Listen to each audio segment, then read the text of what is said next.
하는데 우선 저기 황 수장한테 제가 이쪽을 좀 그래도 이 중에 알 것 같으니까 예. 펀드들이 이렇게 부도나는 경우들이 어느 정도 비중이래요? 지금 올해 들어가지고 8월 말까지 160개가 부도났고 8월 달에만 24개가 났다고 그러더라고요. 그러니까 부도가 아니라 환매 연기. 근데 박근혜 정권까지만 해도 사모펀드 환매 연기가 하나도 없었어요. 안 믿기죠? 그러니까 2017년부터 시작된 거야. 그러니까 이 사모펀드하고 자산운용사에 대한 기준을 낮춘 거예요. 그전에는 이게 사모펀드나 자산운용사를 아무도 안 못했어요. 기준을 확 낮췄어. 기준 낮춘 게 몇 년도죠? 2015년. 15년이 15년으로 그런데 나왔어요. 그전엔 사고는 안 났어 전혀. 그런데 지금 이래 되면서 펀드 회사가 240개쯤 있죠. 자산운용사가. 그러니까 펀드가 13,000개인가 있더라고. 근데 이 중에서 지금 사고 나는 게 예상되는 게 지금 뭐 한 펀드로 보면 한 300개. 자산운용사로 보면 20개가 지금 사고가 더 날 것 같다는 거예요. 지금 돈을 못 내주고 있대요. 그렇죠. 그 기준을 낮춘다고 해서 그것이 직접적으로 사태가 된 게 아니라 그렇다면 이번에 보면 예를 들어서 뭐 수탁산이 예탁 결제원이 금감원 이런 부분이 하나도 작동을 안 했잖아요.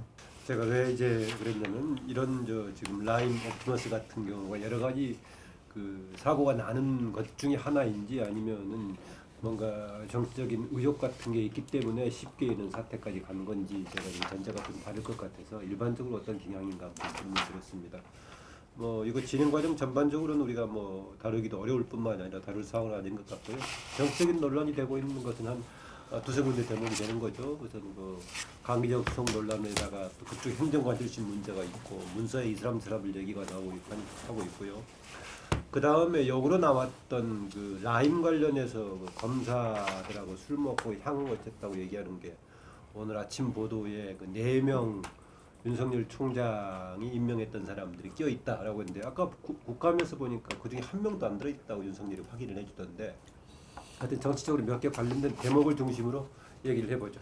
근데 이게 사실은 본질은 펀드를 빙자한 사기입니다. 라임하고 이 옵티머스가 진짜 악질인 거는 뭔가 하면 하다 보니까 투자를 잘못해가 외국 상품에 투자했는데 거기 외국 상품의 성격을 잘 몰랐다거나 그럴 수는 있어요. 그러니까 남돈 모아가지고 그 딴 데 투자해서 더 큰 돈을 불려주겠다는 거 아닙니까? 네. 그래서 이자를 약정하고 그러죠. 근데 이제 사람들이 공모 펀드를 하면 될 건데 왜 사모 펀드를 하냐? 사모 펀드가 이자가 조금 더 높거든요. 그래서 이제 사모 펀드를 하는 거예요. 대체로. 이렇게 큰 규모의 사모펀드들이 있어요. 아니라 사람들한테 아, 집단을 끌어모으는 게. 굉장히 그 사모 펀드는 원래 50명 글쎄, 뭐 이렇게 몇 사람밖에 그래서 안 상품을 자꾸 만들잖아요. 거기다 그러니까 작은 걸 여러 개 예를 들어서 만들어서 라임 안에 이 상품이 수두룩하게 중청 구조를 이루면서 생기죠. 그런데 이제 문제는 뭔가 하면 라임은 김봉현이가 원오브 댐이에요.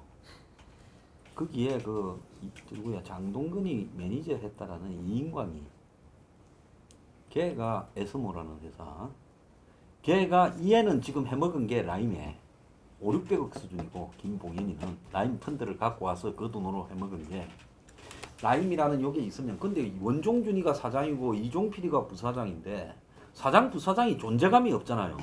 옵티머스는 보면 김재현이나 그 저기 뭡니까 그 전에 이혁진 윤석호 변호사 뭐 이진아 변호사 이래 나오잖아요. 옛날에 이혁진이 아무것도 아니고 근데 여기는 라임에는 원종준이 이종필이 이야기가 아예 안 나오잖아요. 그러면 라임은 뭐냐? 걔들은 모아주고 그걸 받아서 쓰는 놈들은 따로 있었던 거예요. 자기들끼리 담합에. 근데 진짜 제일 큰 놈이 그 아까 말한 그 저기 에스모에 그 일하는 놈이고 그다음 두 번째가 김홍령이라고 그 지방에 백화점 하던 놈인데 코스모폴리탄. 그 놈들은 규모가 다 몇천억 단위예요. 그러니까 이 김봉현이는 얘들의 10분의 1밖에 안 되는 거예요. 그 두 놈 다 도망갔어요. 이인광이하고 김영웅이는 둘 다 도망갔어요. 그 중에 또 하나 잡혀갖고 이제 터져갖고 징역 한 7, 8년씩 나오고 있는 게 그 리더라는 데고. 그러니까 라임은 여러 층인데 그 중에서 김봉현이는 솔직히 말하면 제일 핫발인데 이걸 갖고 지금 놀고 자빠진 거예요. 김봉현이 이걸 가지고 검차가 유착됐니 뭐 정치가 유착됐니. 사실은 이 큰 덩치들이 사고 낸 거는 언론이 보도도 안 하잖아요. 도망가고 사고 친 거 부분에. 그래서 이게 왜곡이 됐고 옵티머스는 처음부터 한 덩어리로 그냥 아예 빼먹은 거예요. 그래서 라임은 1조 6천억이 사고 나 있고 사고 액수가 옵티머스는 5,151억. 그러니까 라임이 옵티머스보다 3배가 큰데 라임은 복잡하게 여러 놈이 그러니까 투자자 놈들이 중심이고 이 경영하는 놈들은 그야말로 껍데기들이고요. 옵티머스는 경영자가 핵심이고 저거가 돈 다 빼돌렸고 이런 차이가 있지요.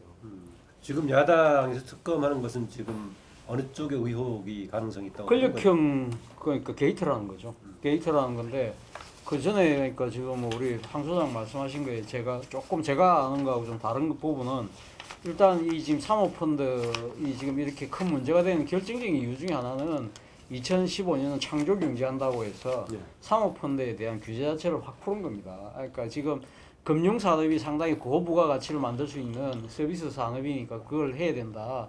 금융 중심지 뭐 그런 거 여러 가지 이유를 들어서 규제 철폐 그런 차원에서 한 거 아닙니까? 그러니까 예를 들면 최소 투자 금액을 1인당 5억인데 그걸 1억으로 낮춰줬거든요. 그렇기 때문에 그런 부분들에 대해서 그러니까 사실은 그러면서 금융당국 스스로가 사실 이 사모펀드 규제에 대해서 이 마음의 빗장을 열었던 것이고 그런 자기 자본도 낮췄죠. 예, 자기 자본. 그것도 낮춰줬고 그렇기 때문에 그리고 또 하나는 지금 뭐냐면 사실은 이 투자한 사람들 상당수는 이 지금 라임이나 옵티머스를 하는 애들 보고 투자한 게 아니라 이 펀드를 어디서 팔았냐면 NH투자증권이라든지 일반 시중은행에서 팔았거든요. 그럼 그 사람들이 창구에 가서 아니면 또 그 사람들이 그 PB들 있지 않습니까? 그 애들이 이 좋은 상품이 있으니까 이거 투자하십시오. 그러고 이 지금 아니 그러면서 위험이 있다는 걸 갖다가 제대로 설명을 안 해준 거예요. 그러니까 지금 피해자들은 그런 이야기를 하는 거죠.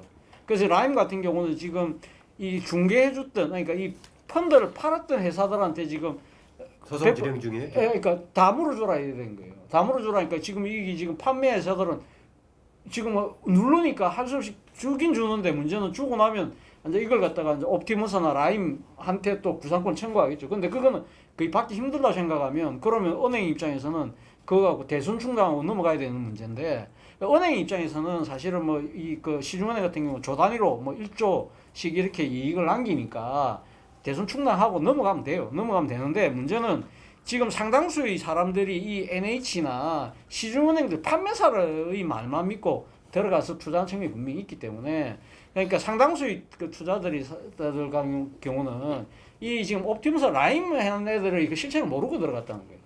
그러니까 어쨌든 근데 문제는 그런 NH나 시중은행들이 뭘 믿고 그러면 이런 부실 투자 펀드 상품을 팔았을까? 그게 뭔가 야로가 있는 거 아니냐? 그건데 예를 들면 지금 옵티머스 같은 경우는 이걸 그러니까 옵티머스의 지금 고문 중에 한 사람이 이현재라는 거예요. 이현재가 그러니까 당시 그러니까 이 지금 옵티머스가 한참 할 때 그때 금감원장이 최홍식인가 그러는데 그 이현재 사단이라고 하는 거죠. 그러니까 이 금융계의 이현재 사단들이 제대로 가니까 지금 이현재 고문이 하는 회사니까 건드리질 않았다. 그런 측면에서 상당히 이 문제가 있다고 보는 건데 문제는 이현재라는 사람이 현직이 아니라는 거예요. 전직이라는 거예요. 그리고 이게 좀 옵티머스의 또 다른 고문이 최동호 아닙니까? 최동호가 이 옵티머스가 투자하려는 여러 가지 사업들 중에 하나가 뭐 지금 경기도에서 하는 이 뭐죠? 무슨 공유물류단지 그거 하는데 그 이재명을 만나서 그 이야기를 해주는데 그 다음부터 사업이 잘 풀렸다고 이야기하는데 이재명하고 최동호 만난 건 맞지만 그거 이야기는 하지 않았다고 주장하는 부분이 있기 때문에 그래 이제 지금 전체적인 그림을 보면 앞서 그러니까 지금 이 판매했던 이 그 회사들이 뭘 믿고 판매했을까? 거기에 정치권이나 이런 고위직들의 압력이나 개입이 있지 않았을까? 그렇게 본다는 거예요. 이런 사고가 날 정도를 그렇게 확실히 뒤에 뭔가 리스크에 대한 보장이 없이 하는 경우들이 종종 있을 수 있나요? 쉽진 않죠. 쉽지 않기 때문에 사람들이 그러니까 거기 권력형 게이트라고 보는 거죠. 그래서 그런 부분들 때문에 검찰에서도 그러니까 상당히 지금은 수사 능력 아니까 이걸 키우는데 문제는 지금 많은 사람이 생각했을 때 그러면 이 지금 정권을 담당하고 있는 힘 있는 사람들이 개입되지 않았을까? 그래서 야당은 권력형 게이트라고 했는데 이걸 갖다가 김봉현이라는 놈이 강기정한테 돈 줬다고 했다가 그거는 사실은 윤석열이 부탁을 해가지고 윤석열이 그러니까 강기정 잡았고 윤석열이 한 방을 해야 그래 된다 해서 검사들이 부탁을 받고 한 것처럼 또 이렇게 말을 바꿔버렸거든요. 그러면서 이게 졸지에는 이 검찰이 정권에게 맞서기 위해서 자신들을 이용해 먹었다는 식으로 이 말이 바뀐 거예요. 근데 이걸 갖고 지금 추미애는 수사지휘권을 발동을 했단 말입니다. 근데 이거는 제가 봤을 때는 이것도 좀 말이 안 되는 상황입니다. 지금 일반인들은 이 판매사들이 실수로 그래 할 수 있지 않겠냐라고 하지만 그거는 쉽지가 않습니다. 제가 어찌어찌 하다 보니 그 건강원 조사를 한 적이 있습니다. 거기서 미스터리 샵이라는 이런 그 조사 기법이 있는데 투자자, 예금자로 신분으로서 실제 각 상품에 대해서 이 자문을 하고 가입을 하고 해지하는 그 전 과정을 다 참고 있는 사람들은 모르게 조사를 다 합니다. 제가 알기로 그 조사가 1년에 한 번, 두 번씩 암행 감찰식으로 합니다. 그러면 은행 참고해야 되고 이 상품의 성격에 대해서 리스크를 어떻게 설명해야 된다는 것을 항상 교육을 시키고 있어요. 교육을 시키라고 은행에서 그렇게 하고 금감원에서 미스터리 쇼핑 조사를 하면서 그걸 매년 하고 있어요. 은행 창구에 있는 사람들이 뭐 1, 2년 이런 것 상담하는 사람들이 그 신참들이 아니란 말입니다. 베테랑급들이 앉아 있는데 이거를 한두 명도 아니고 집단적으로 이렇게 설명을 안 하고 이 위험 리스크 부분을 제대로 안 알렸다는 거는 이거는 정상적인 게 아니에요. 그래서 제가 보건대는 이 상품이 그 판매 그 과정을 놓고 본다면은 충분히 내가 볼 때는 이 문제를 제기하는 사람들이 합리적인 그 이유 즉 그 의혹이 합리적이다. 한 곳도 아니고 지금 보면 4,000명, 뭐 1,100명, 5,100명인데 그 많은 사람들 중에서 뭐 몇 명은 설명을 못 들었을 수는 있겠지만 많은 다수가 그걸 설명에 못 들었다는 것은 이것이 판매돼 가는 과정에서 뭔가가 석연찮은 어떤 그런 프로세스가 있었다 이렇게 보여져요. 근데 지금 이번에 그 라임 옵티머스 같은 경우는 개미 투자가들이 엄청난 그 손실을 봤잖아요. 그럼 국민 전체가 손실을 본 거야. 그래서 저는 이 차제의 이 규제 개혁의 위험성에 대해서 국민들과 정치권들이 확실하게 각성을 해야 될 것 같은데, 금방 우리 이 차 교수가 이야기한 대로 이 사모펀드가 이 엉뚱한 자격 그 기준이 있었잖아요. 이게 왜냐하면 위험하거든. 이게 금방 이야기 우리 한 소장 이야기한 대로 좀 이렇게 그 이자율이나 이런 거는 높다 하더라도 이거는 위험을 감수하고 하이 리스크 하이 리턴을 위해서 하는 사람들을 위해서 비공개로 49명까지 그거를 하는 건데 그건 자기들이 책임지고 해라는 이야기거든. 근데 그 부분들을 갖다가 기준을 낮춰서 개인 투자가들을 뭐 5억에서 1억으로 그 최소 투자가 5억 이상이었어요. 그러니까 함부로 그 개미들이 투자할 수가 없지. 근데 지금 5억을 1억으로 낮춘다든지 자산 운용사가 결국은 이제 라임하고 옵티머스가 다 자산 운용사들이거든요. 이 사람들이 펀드를 설계하고 운영하고 책임지는 사람들인데 자기 자본이 한 60억 이상인가 이랬는데 이것도 팍 낮춰 10억인가로 이렇게 낮춰버린 거예요. 그러니까 그걸 2015년도에 했다는 겁니다. 금융위원회에서 그 부분을 이게. 그래서 2014년도에 그 사모펀드는 10곳에 불과했어요. 그러던 것이 2019년도는 217군데, 20배나 그거 했던 거죠. 그래서 저는 이 규제를 완화하는 이때 이미 이것은 그 씨앗은 잉태됐다. 이게. 그리고 아까 다들 이야기한 대로 권력형 비리 이야기가 나오는 것은 뭐냐면 이렇게 우죽순으로 생긴 그 신생자산운용사 사모펀드에서는 자기들이 그 부분에서 어떻든 시장에서 이렇게 그 장악해 나가기 위해서는 뭐냐면은 이게 그 판매처가 금융하고 뭐 그런 정권사들이잖아요. 그러니까 이쪽에서 판매를 맡아줘야 돼. 그리고 그게 투자를 갖다가 공공기관이라든지 이런 데서 투자가 들어와야 되는 거야. 그럼 그 과정에서 이루어지려면 이 3자인 거죠, 이게. 이 3자 속에서 그 다음 투자가들이 투자를 하게 되는데 자산운용사와 이 판매처, 금융기관들, 그리고 투자해서 공공기관, 이런 부분들이 이루어지려면 이게서 누군가 있다. 이게 그 미국에서 일어났던 금융 그 대란 때하고 우리나라가 차이 나는 게 거기는 권력형 비리가 아니었어. 이게. 그런데 우리나라는 모든 이런 문제가 생기면 그 뒤에 권력이 있었다라는 부분이 그동안 국민들이 역사적으로 그 학습을 통해서 아는 거죠. 그러니까 이 사람들도 실체든 아니든 간에 누가 있다.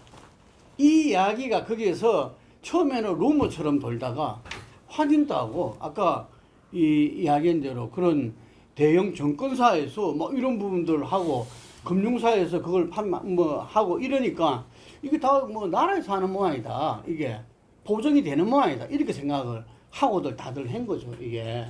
그래서 지금 국민들 이 RN서치가 조사를 했어요. 이 10월 3주차 조사에서 이 3주차 조사에서 RN서치가 10월 19일에서 20일 이거는 이제 그 중앙여론조사심의위원회 홈페이지 보면 잘 나와 있는데 이게 권력형 게이트다. 응? 금융사기 권력형 게이트다고 물어보는 게 금융사기다가 26.2, 권력형 게이트가 52%입니다. 무려. 그리고 이 부분에 특검이 필요하다. 이 부분에서 지금 이 대통령 지지도는 비슷해요. 이렇게 그 뭐야 지지한다 45% 반대가 50%만 지금 비슷한 경향이거든요. 다른 조사랑. 그런데 여기서 보니까 그 특검이 필요하다가 65%나 됩니다. 65%. 이게 지난번에 우리 홍 소장님 늘 이야기한 대로 60% 이상 되면은 그 여론의 힘을 받는다고 이야기했잖아요. 65%입니다. 65%. 정치 성향별로 그 보면은 이 보수는 말할 것도 없고 중도 진보 이 보수 진보 중도 진보 중도 보수까지 이 중도 성향이 전부 다 이 권력형 비리다 네. 특검이다 이렇게 나타난 거죠. 황 소장은 일찍부터 연말에 가면 이 문제가 터질 수밖에 없다라고 전에부터 얘기했던 것 같은데. 예. 예. 그래서 이게 일찍부터 권력형으로 저 황 소장은 그렇게 보고 있었나요? 이게 그 처음부터 끝까지가 처음에 이제 옵티머스 같은 경우에는 설립을 할 때 금감원에서 컨설팅 해주는 거는 아니고 하면서 다 가르쳐 줬다는 거 아니에요? 어디서 금감원 공무원들이 이런 사상운용사에 전화를 걸어갖고 자본금이 모자라는 거는 이렇게 해라 저렇게 해라 가르쳐 줍니까? 설립 때 도와주고요. 그다음 설립하고 나면 수많은 자산운용사가 있는데 그것들 뭐 책상하고 사람 경력 빼놓고는 남는 게 뭐 있어요? 아무것도 없지요. 그러니까 공신력을 해주기 위해서 전파진흥원 같은 데서 48억을 빌려주잖아요. 투자를 해주잖아요. 야, 우리가 공공기관에서 748억을 땡겨왔다 하면 공신력이 생기잖아요. 그게 뿐만 아니라 나중에 보면 뭐 마사연이 뭐니 다 한 80억 그치 더 했잖아요. 그 다음에 이제 공신력이 생기면 이제 그때는 얘들이 이제 은행 창구에 갖다 파는데 보통 보면 사모펀드 관계자들이 와서 상품을 설계해가 은행에 가서 들고 가서 이거 좀 해주세요 하면 은행에서 이 새끼들 처음부터 사기꾼 아니냐고 보고 거짓말 하지 마라 보고 너네들 어디 투자할 건데 증거 내놔라부터 다 합니다. 그런데 농협 같은 경우에는 제안한 지 3일 만에 그 NH 투자증권 그 대표실에서 해라 해갖고 3일 만에 그게 됐다잖아요. 그러니까 상품에 대한 일종의 설계 분석도 안 된 거지. 수학적으로도 검증을 안 하고 해준 거지요. 그리고 대신증권 같은 경우에는 라임 기억 안 납니까? 반포 센터장이 1조를 팔았다잖아요. 반포에서만 센터에. 그놈도 공범으로 구속됐고 신한투자증권에 또 거기에도 한 놈 간부가 구속됐지요. 짜고 치는 거예요. 그래서 은행에서 이 상품을 팔게 됐을 때 소비자들이 돈 좀 있는 사람들, 은행 창구 직원들 다 알잖아. 프라이뱅킹 가면 한 5억 있으면 좋은데 투자라고 꼬득이거든. 할매들은 그냥 넘어가요. 사모펀드, 공모펀드 구분도 못해. 그런 식으로 다 이렇게 투자를 시킨 거 아니에요. 자, 그래서 은행에서 팔아줬고, 그 다음에 팔고 나면 이제 그 돈을 바로 얘들한테 은행이 주느냐, 정권회사가 아니라 중간에 수탁사를 정해갖고, 이번에 보면 저기 옵티머스 같은 경우 하나은행이잖아요. 거기에 돈을 넣어놓게 돼 있어요. 그러고는 자기들이 투자 상품이 왔다라는 걸 보여주고, 얘들이 뭐 공공기관에 공사 매출 채권에 투자한다 했잖아요. 그럼 매출해준 다음에 해야 되는데, 그게 전부 위조였다잖아, 위조. 그러니까 은행이 돈을 내준 것도 저거 도장을 천공을 해가지고 위조했는데 돈을 내줬다라는 것도 그게 이해가 안 가요. 그 다음 이런 서류가 제대로 됐는가를 애탁결제원이 감정을 해서 보관을 해요. 애탁결제원이. 그것도 넘어간 거예요. 그러니까 그 다음에 이제 문제가 생기고 못 내줄 것 같으니까 금감원이 조사를 하러 갔는데 라임 같은 경우는 금감원 조사 중에도 몇백억을 덜 빼내갖고 튀었다잖아요. 김봉인이 들고 있던 현금이 조사 중에 빼낸 거라는 거예요. 그러니까 이 사태 전반에서 그 다음에 이게 이제 진짜로 큰 문제는 여기서 나오는 게 아니라 빼낸 돈을 가지고 코스닥 회사들의 주가 조작을 해서 쟤들은 그 돈을 어떻게 돌려줄 거냐 이자까지 쳐서 계산이 있지 않았겠어요 나름. 그러니까 코스닥 회사 같은 데다가 주가 조작을 해서 붕 띄어서 돈을 빼고 이제 지껏 챙기고 다시 이제 이자 포함해서 집어넣으려 했는데 세상에 일이 뜻대로 됩니까? 잘 안 되니까 이제 어떻게 해요? 이제 앞에 받은 거를 뒤에 또 펀드 세금 안 들어가 팔아가지고 그 돈으로 또 앞에 거 메꾸는 폰지 사기로 들어간 거죠. 그러니까 이런저런 부분에서 완전히 감시 구조는 눈을 감고 있었고 은행은 그냥 위에서 내리 찍어서 팔았고 그 다음에 공신력을 빌기 위해서 했고 이런 것들이 벌어진 거 아닙니까? 내리 찍었다라고 정 부장님. 내리 안 찍고 은행에서 그 정권에서 했어요. 절대로 허접한 자산운용사의 금융상품을 안 하지요. 보통 가서 은행 가서 돈 빌리라 하면 뭐 서류 몇 개 갖고 오라는가. 제가 아까도 말씀드렸지만은 미스터리 쇼핑 조사를 해보면요. 있으면 미스터리 쇼핑 조사라고 네. 금감원에서 발주한 조사예요. 금감원에서 이런 이 상품으로 불안전 판매를 하는지 여부를 투자자를 가장을 해서 가서 상담을 하는 것을 1년에 2번씩 이렇게 체크를 합니다. 속여갖고 그 저기 저 1금융권에서 그거 모르고 판다 설명 안 했다고 이야기하실 분들은 딴 것 아닌 사모펀드는 더더욱 설명을 더 철저히 할 수밖에 없는 거예요. 대부업체도 아이고. 네.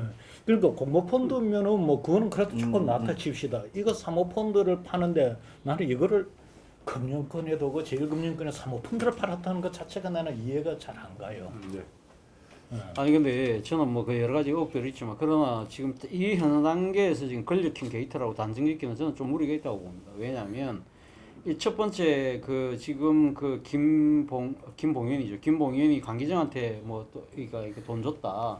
그 부분도 그러니까 그건 뭐 본인이 직접 준 게 아니고 이강세라는 사람의 부탁을 받고 이강세가 전달했는데 이강세는 일요일날 청와대 들어가서 현금으로 줬다는 거 아닙니까? 그거는 청와대에 5천만 원 들고 와서 줬다? 그건 전혀 현실적이지 않다. 불가능합니다. 그건 내가 청와대 많이 출입해봤지만요. 네. 청와대는 거 들어갈 때 네. 모든 걸 다 체크합니다. 그러니까. 내가 그러니까. 옛날에 무슨 네. 뭐 현금 뭐 수금을 네, 받아가 네. 1,000만 원을 네, 내가 네. 그 갖고 있었는데 네. 들어가는데 이거 무슨 돈이냐? 네. 뭐 바로 체크되더라고요. 그러니까 그런 모르겠어. 다른 루트로 들어간 건 그래서 뭐 모르겠습니다. 혹자는 그런 이야기를 하더라고. 일요일 날 그러니까 수석 만나러 오면 차로 들어올 경우에는 차 일일이 안 보았을 거라는 이야기도 하지만 그 부분과 관련해서 검찰이 들여다보겠다니까 청와대가 처음에 노했다 아닙니까? 근데 문재인 대통령이 청와대에 협조해라.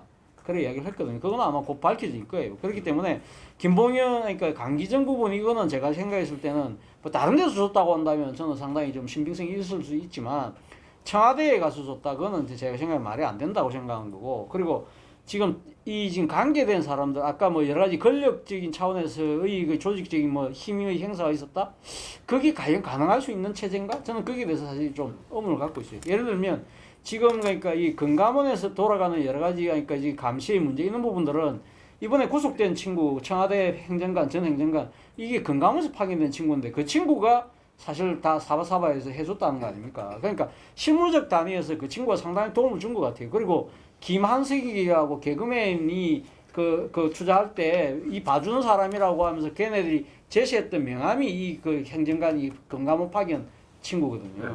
그런 걸 보면 그러니까 지금 그리고 또 이 지금 옵티머스와 관련해서는 이진아 그 변호사 거의 지금 그 청와대 전 그 민정수석실의 행정관인데 네. 모르겠습니다. 그러니까 그 정도 체급 갖고 그러면 지금 은행을 딱 고위직들을 그렇게 누를 수 있다? 저는 그렇게 보지 않습니다. 은행은 제가 생각했을 때 은행이 직접 개입된 부분은 일단 지금 이 펀드를 팔면 수수료가 짭짤하거든요. 수수료 짭짤하고 하니까 자기들 입장에서 실적 올리는 차원에서 대개 캠페인을 했던 걸로 알고 있습니다. 이거 알고 있고. 자, 내가 얘기 좀 할게요. 그 은행에 가면 리스크 위원회가 있어요. 나도 증권사 리스크 위원장을 한 사람이야. 그냥 해주는 게 오, 아닙니다. 상품에 증권사. 대해서 리스크 관리 위원회에서 이 상품을 채택할 건가를 해요. 3단계, 4단계를 거쳐서 채택해줘요. 그래서 보통 저런 거는 장에게 위에서 내려가가 위에서 장이 밑에를 불러서 하라고 하면서 하지. 애들이 실무자 차원에서는 그렇게 선택을 해서 상품을 보고 뭐 한다 이런 일은 없어요. 그래서 여기서 내가 하나 하는 거는 이진아를 누가 넣어줬을까? 이진아는 공범이에요. 그냥 공범이 아니라 돈을 빼돌린 돈을 가지고 있고 옵티머스에 완전 윤석호하고 둘이가 이 주역이에요. 근데 걔가 한번 봐요. 서울시에 나이가 36인가 밖에 안 됐는데 서울시의 자문 변호사, 고문 변호사, 국정원의 법률 자문, 농어촌 공사 사회이사 다 그냥 됩니까? 그리고 걔가 농어촌 공사 돈 20억도 땡겨 갔잖아요. 그러면 걔를 갖다가 진짜 30대 중반에 변호사 경력밖에 없는 애를 청와대에 그것도 민정수석실에 행정관으로 넣어줘요. 그리고 지속적으로 검찰이 옵티머스 감찰할 때 감찰 못하도록 금감원이 감찰할 때 금감원을 감찰했잖아. 민정수석 그거 기사들 여러 개 나와요. 6개월 이상을 민정수석실이 금감원을 계속 감찰했어요. 그러면 이진아는 누가 넣어줬냐? 이거 한번 대답해봐라는 거지. 지금 이진아가 국정원 댓글 사건 옛날 여직원 그 감금할 때 그때 그 변호인단에 들어가 있었어요. 이진아, 뭐 김남국 등이 뭐 김남국하고 다 들어가 이강철하고 들어가 있기 때문에 그러면서 아마 그때 인연을 맺었던 것 같고, 그러니까 그 인연으로 해서 내가 알기로는 김남국도 청와대 들어가고 싶어서 했는데 그때 뭐 하여튼 그 정확한 사정은 모르겠지만 그 인연으로 해서 들어갔던 것 같고, 그리고 지금 아까 지금 은행 고위직들이 수술 문제도 있지만 그러면 또 누구에게 작동을 했을까? 아까 제가 얘기했던 이현재 사단이라고 그러죠. 이현재라는 사람이 지금 이 고위 관료 금융 관료 관료를 만나 보니까 목표와 두모가 안 돼. 그러니까 그 친구가 이런 이야기를 해요. 이번엔 계기에 진짜 이현재 사단이 좀 건절됐으면 좋겠다는 거예요. 그만큼 아직도 암암리에 그 사람들이 영향력이 막강하다는 거예요. 그렇기 때문에 그리고 지금 사실 농협 대표가 그러니까 지금 권력형보다는 근육 마피아의 개입 그렇죠. 가능성이 크다라고 보는 거죠. 저는 그렇게 그게 좀 더 지금 놓는 이름들이 현직이 아니라 전직이라는 거예요. 전직의 그 영향력에 의해서 된 거라는 이야기가 많기 때문에, 그리고 지금 뭐 그러니까 앞서 이야기한 오늘 지난번 정무위국감 때 그 이야기했잖아요. 농협 같은 경우 투자하는데 그 대표가 메모를 그냥 만나봐라 메모 줬는데 그 실무자는 그건 압력으로 느낀 거고 자기는 준 거는 그냥 한 만나보라는 이야기였다는 식으로 저끼리도 말이 지금 헷갈리고 있거든요. 그러니까 이제 지금 아마 전체적으로 그러니까 이 펀드를 판매를 하고 하는 부분에 있어서의 조사 이런 부분들은 그 내부적인 시스템이 이안이 됐든지 문제가 있었다는 것이지. 아니 그러니까 지금 현재 이 대명천지에 모르겠어요. 그러니까 지금 뭐 80년대 90년대도 아닌 상황에서 지금 모든 사람들이 지금 5년마다 거의 정권이 바뀔 수 있는 상황에서 누가 이게 책임을 지고 그걸 갖다가 이렇게 그 밑에 물론 위에 장은 그렇게 할 수 있지만 그 밑에 실무 단위에서는 그렇게 할 강한 사람들이 있을까요? 아니, 그런데 네, 성격 관련 얘기도 한 번씩만 더 얘기하고 그런 마무리하죠. 측면에서 아까 우리가 모피아 예를 들면은 우리 경제 관료를 지배했던 그 이현재 사단이라는 부분들의 어떤 영향력 속에서 실무주인들의 어떤 이랬는데, 제가 어제 이계호 농수산위원장 인터뷰를 했는데 아까 그 이야기 나왔던 마사회하고 농어촌 공사가 그 수십억을 투자했어요. 투자했는데 자기가 이렇게 개탄이 아닌 게 복지비를 전용해서 근로자 투자했다. 복지비. 이게 그것을 내가 이 여당 위원장이니까 방해해야 되는 입장 아닙니까? 했더만 이거는 이게 말이 안 된다 이거지. 자기가 철저하게 그거는 파헤칠 거다고 이렇게 말씀하시더라고. 이게 그런데 다 우리 금융기관이나 이런 거 뭐 이리저리 다 경험해봐서 알지만 그 사람들이 보통 사람들입니까? 이게 정말 철저하고 따지고 정말 귀찮을 정도로 뭐 한 1,000만 원짜리 대출 받더라도 한 수십 장을 갖다 각서를 쓰게 만드는 사람들인데 지금 이 과정에서 검증의 기능이 전혀 작동을 안 했다는 거야. 이게 아까 말한 이 자산운용사가 자기 판매처, 그 다음에 그 판매처를 갖다가 아까 자산 매입 담당하는 은행, 그 다음에 그 부분들을 갖다가 또 체크하는 예탁결제원, 금감원, 이런 부분들이 전혀 그 기능을 작동하는, 아까 말한 대로 기준을 갖다가 완화한 것은 자산운용사가 생겨날 수 있는 여지를 만들어준 거지만 그것이 운용해 나갈 때 작동해야 되는 그런 검증 기능이 전혀 작동을 안 했다. 이거는 뭔 말인가? 예를 들면은 저는 이거는 몇몇 실무전이 그걸 전체적으로 오가나이즈 할 수는 없다고 보거든요. 그렇기 때문에 지금 아까 김봉현은 뭐 처음에는 검찰이나 재판에서는 뭐 여당 의원들 이야기했다가 그 다음에 자기 이렇게 서한에서는 또 야당 연루설, 검찰 연루설 이야기했잖아요.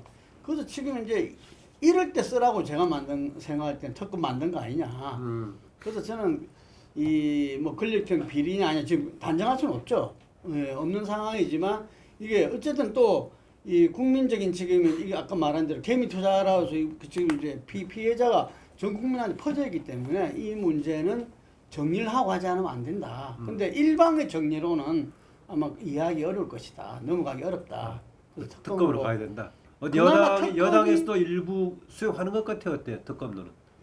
지금 아까 말씀하신 대로 제가 보니까 진보에서도 아까 여론조사에서 진보에서도 52.8%가 특검 찬성이네 보니까 진보에서도. 네. 예, 그렇기 때문에 60% 넘어가는 건 아까 여론조사 여론 힘을 쓴다잖아요. 이게 지금은 반대죠. 공수처법부터 이렇게 보고 있죠. 지금 네. 거기 중도가 몇 프로 찬성이죠? 이게 중도 보수가 75, 중도 진보가 65. 지금 이게 악계 여론 거기에서 금융사기보다는 권력형 비리라는 응답이 훨씬 더 높게 나왔습니다. 그거는 국민들이 생각할 때 국민들은 이 지금 사모펀드는 아니어도 이 유사한 금전거래, 금융거래 이런 것들을 일상적으로 하고 삽니다.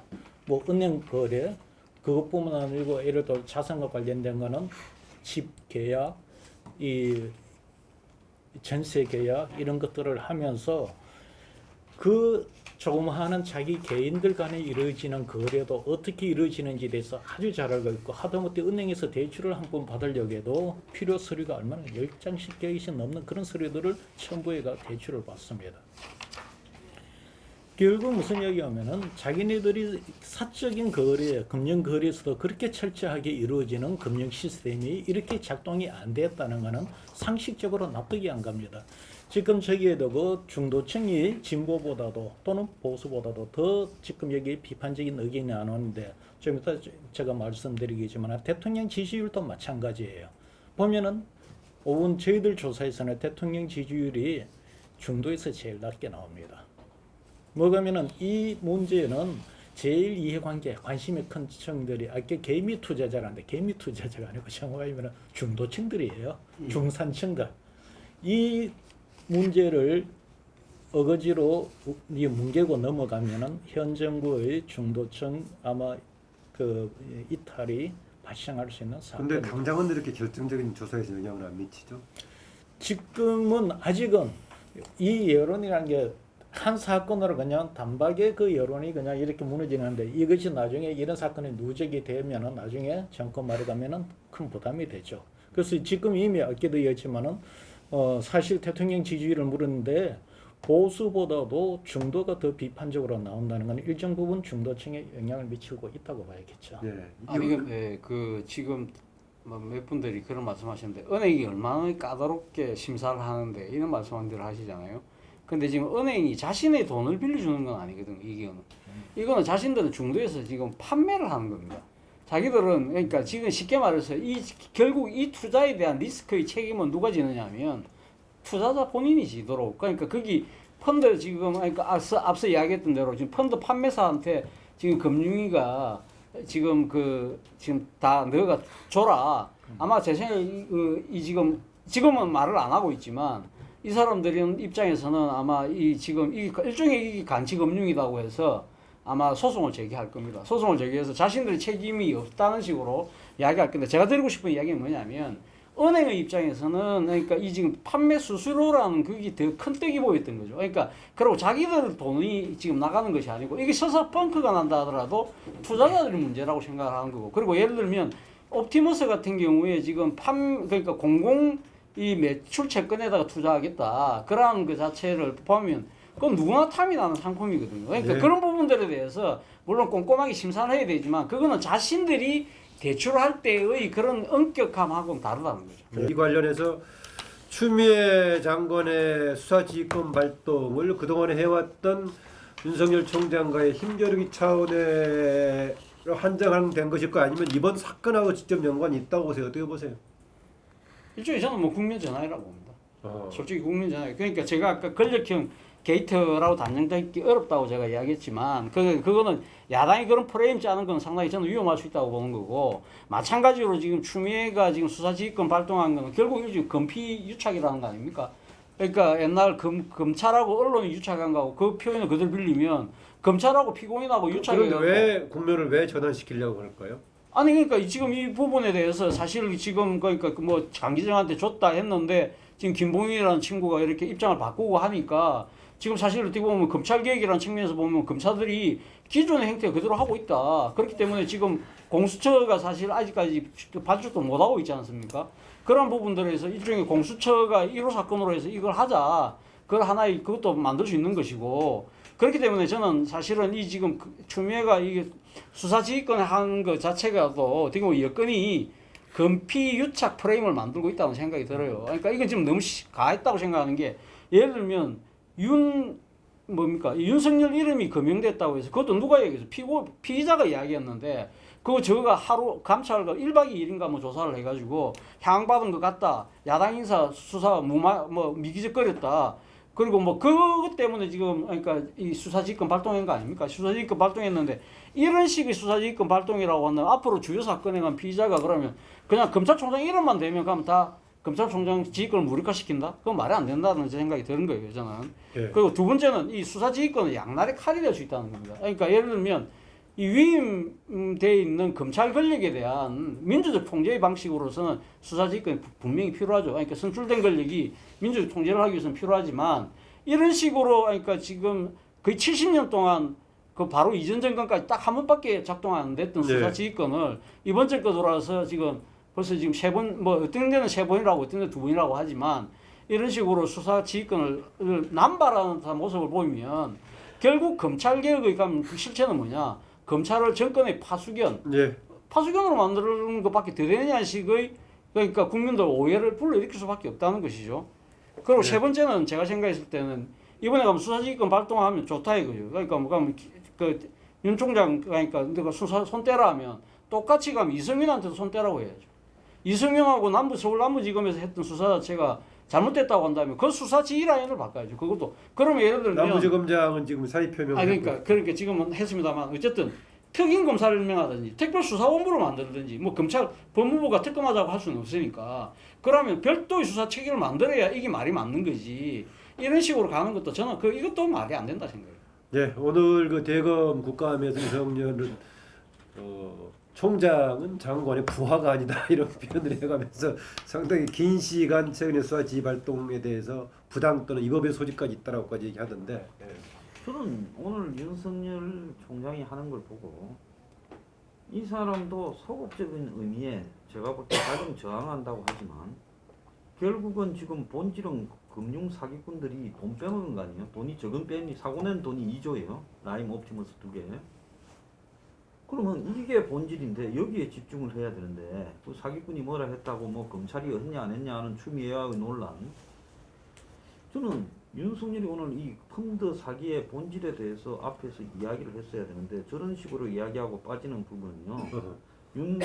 제가 볼 때 국민의 지지를 못 받을 거라고 봐요. 저런 정도의 이야기가 다라면. 그리고 어떤 행태로든지 지금 이 본질이 마치 윤석열과 추미애 싸움처럼 같잖아요. 라임하고 일부러 그런다고 봐요. 라임과 옵티머스에 있는 이 엄청난 사기와 그 배후 규명의 문제를 결국은 윤석열과 추미애 싸움으로 지금 몰고 가가지고 언론이 거기에 더 비중을 두고 보도하잖아요. 제가 아까 라임의 진짜 큰 덩어리는 이인광이고 김영웅이라는 건데 이 두 놈에 대해서 보도하는 언론 봤어요. 그러니까 이 자체가 지금 이 사건에 대해서 가라앉히기에 왜 그 두 놈을 못 잡았느냐고 묻는 거 한 번이나 봤습니다. 오늘 윤석열이가 실제 큰 덩치들은 잡지 않고 처음부터 수사 방해했다든지 이런 정도의 폭로를 해야지 저딴 하나만한 소리라고 잡아듣는지 모르겠습니다. 예. 그 수사지휘권을 이번에 이제 역대 3번째, 추미애 장관 2번째 했는데 이런 또 거기에 대한 분석도 있더라고. 그동안은 그럼 왜 그렇게 안 했느냐? 할 필요가 없었다는 거죠. 물론 그렇죠. 정권하고 검찰총장이 자기 신복을 검찰총장이 임명을 하고 다 법무부 장관이 그 검사 출신이 그 위에 있었기 때문에 이게 대통령과 청와대와 혼연일체로서 움직였기 때문에 수사적기는 필요 없었고 이 민주정부가 들어서면서 이 노무현 때 어쨌든 검찰의 정치적 중립을 하려고 하다 보니까 거기서 이제 이런저런 문제가 발생했기 때문에 그때 최초로 수사지휘권을 발동하고 그다음에 강정구 교수 불구속 수사지휘 때문에 그런 거 기억나는데 그래서 김종빈 검찰총장 그걸 받아들이고 사표를 내죠. 예를 들면 그래서 이 지난번에도 추미애 수사지휘권 발동했을 때 사람들이 전부 다 이 윤석열 총장이 사표 내냐 안 내냐 이게 전부 다 언론은 다 관심이 다 가 있었어요. 근데 뭐 자기는 임기 끝까지 간다 뭐 이렇게 이야기했고 뭐 이번에는 진중거이가 이게 뭐 개똥이 됐다 수사지휘권이 뭐 이렇게 표현을 할 정도로 사실은 우리 차 교수 지적한 대로 추미애 수사지휘권 이번에 발동한 거는 국면 전환용 이상 이하도 아니다. 전 그렇게 보고 뭐 이 야당이나 일부 검찰 쪽에서는 라임 수사하지 마라 라는 사인이다. 그래서 남부지검장도 거기에 대한 책임을 지고 자기가 더 이상 있을 수 없다 해서 사표를 낸 거다. 뭐 이런 이야기거든요, 이게. 그래서 이 금방 항 소장 이야기한 대로 이번 수사지휘권이라는 게 실제로 이 정권의 권력형 비리라고 가정을 한다면은 엄청난 거죠. 정권 입장에서는. 그러니까 이 부분에 뭔가 태클을 걸든지 일단 이 전환을 시키지 않으면 안 되기 때문에 본인도 궁색하지만 어쨌든 수사지휘권을 발동하지 않을 수 없었고 그걸 아니까 여당이나 청와대에서도 이 찬성 입장 표명을 하고 뭐 이런 거거든요, 이게. 그래서 뭐 거기서 곁다리 해가지고 뭐 이 자기는 회피하고 있는 가족 수사권에 대해서도 이야기를 하고 거기에 대해서 법무부도 뭐 별로 할 말이 없다 그러잖아요. 그래서 이거는 아마 이렇게 국면 전환을 하고 저렇게 가고 하더라도 제 보기에는 라임 옵티머스가 제대로 문정부에서 맞는 우리 대통령 대해서 늘 겪었던 임기 말년의 권력형 비리 사건의 어떤 모습으로서 붙지 않으면 안 된다. 이렇게 봅니다. 그래서 저는 대통령이 이야기하신 대로 이 정면 돌파할 수밖에 없다. 어느 정도 다치고 뭐 어쩌더라도. 그럼 정면 돌파할 거를 추미애 장관은 그냥 엉뚱한 지휘권 발동을 한 거네요, 그러면. 아까 이야기했잖아요. 만약에 제대로 그거라도 조금이라도 한다면 특임 검사라든지 특별수사본부를 임명했어야 되는데 그게 아니고 자기가 지금 이제 자기 추미애 검찰이라 이야기할 수 있는 사람들한테 지금 맡기겠다는 거 아닙니까? 네, 알겠습니다. 거기까지 하고요. 뭐 또 얘기하실래요? 네, 네. 국감 또 하나 이번에 정치적인 쟁점이 됐던 거 이제 감사원 이제 월성 1호기 감사 보고 관련 얘기인데요. 특히 그거 넘어가기 전에 아까 특별검사 예, 예. 관련해서 제가 한마디만 예, 얘기하세요. 그러니까 저는 이 특별검사를 그러니까 이 지금 여론조사도 특검해야 된다. 그리고 뭐 또 지금 국민의힘은 그것 때문에 지금 특검하자고 이야기하고 있지만 제가 봤을 때는 지금 여권에서 받아들일 가능성은 저는 제로라고 보는데 자, 왜 제로냐? 일단 지금 특검 받을 이유가 하나도 없죠. 자기들 입장에서는 권력형 비리 아니라고 생각하고 이렇게 국민을 나름대로 지금 전환하려고 하는 상황에서 특검 받는다는 것 자체가 상당히 어떻게 보면 그 추미애 지휘권 자체를 부정하는 측면이 분명히 있는 것이고 또 하나는 무엇보다도 지금 공수처가 있다는 겁니다.